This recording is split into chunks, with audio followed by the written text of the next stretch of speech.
와티브, 이 시간에는 사회주의 의료 정책을 선택한 스페인의 비극을 살펴보겠습니다.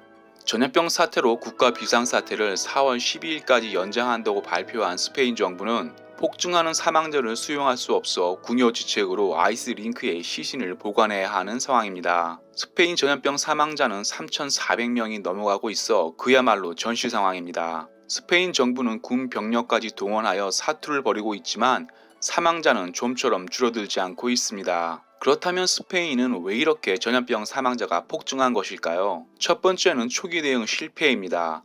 전염병은 초기에 과잉 대응이라 생각될 정도의 즉각적인 대응을 해야 하지만 특유의 느긋한 문화 탓인지 중국과 거리가 먼 탓인지 전염병을 가볍게 생각했습니다. 스페인은 2월 26일 까탈루냐에 첫 확진자가 나왔지만 손 놓고 있다가 일주일 후 확진자가 400명이 넘어가자 부랴부랴 대응하기 시작했지만 너무 늦었습니다. 스페인에서 사망자가 폭증하는 가장 큰 이유는 사회주의 의료 시스템을 선택했기 때문입니다. 스페인 공공의료 시스템은 근근히 버티다가 2000년대 후반 금융위기 이후 급격히 망가지기 시작했습니다. 2004년부터 2011년까지 정권을 잡은 호세 사파테로 총리는 사회노동당 출신으로 조용한 사회주의자 별명답게 급격한 사회주의 정책을 펼쳤습니다. 호세 사파테로 총리는 18세의 나이에 한국민주당 정의당과 비슷한 사회노동당에 입당했는데요. 호세 사파테로 총리는 학창시절 공산국가 중국 러시아의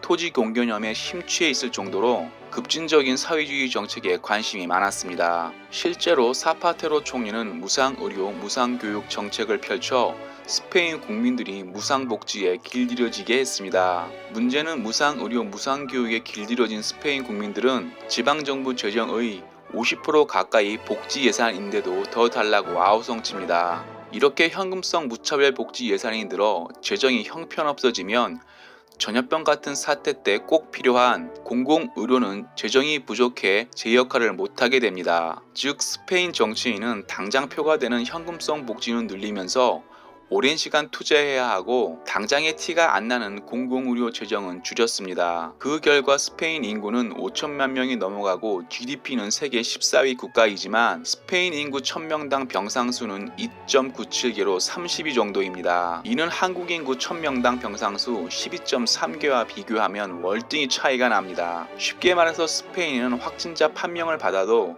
치료를 받을 수 있는 장소와 기회가 턱없이 부족하다는 것입니다. 의료 인력과 의료 장비 또한 턱없이 부족한 상황입니다. 스페인 의사들은 처우불만족으로 해외로 떠나 의사가 부족해 스페인 정부는 은퇴한 의사들을 전염병 사태에 투입하고 있습니다.